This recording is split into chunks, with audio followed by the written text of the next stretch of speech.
sea parrot fish එහෙම නැත්නම් මුහුදු ගිරා මත්ස්‍යයා. මේ මත්ස්‍යයා ඇවිල්ලා අලංකාර මාළුවෙක්.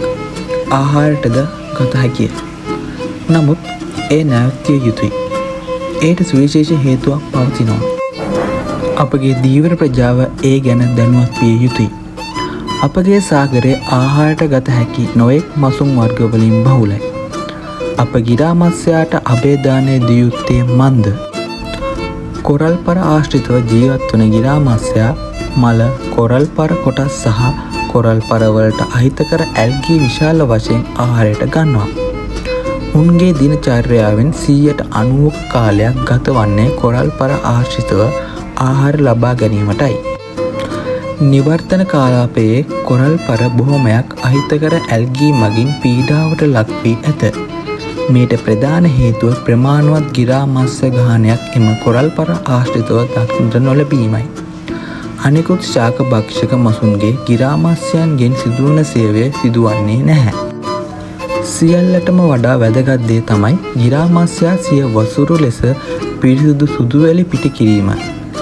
එක් ගිරා මත්ස්‍යයෙකු විසින් වසරකට සුදු වැලි කිලෝග්‍රෑම් 320ක් එනම් රාත්තල් 700ක් පමණ පිටකරනු ලබනවා.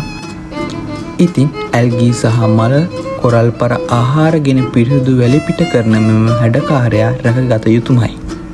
වාර්තා වලින් ප්‍රබල ලෙස තහවුරු වී ඇති කරුණක් වන්නේ 1980 දශකයේ ගිරා මසුන්ට අභයදානය ලබා දුන් ස්ථානවල ආශ්‍රිත කොරල් පර මේ වන විට සුවපත් වෙමින් පවතින බවයි.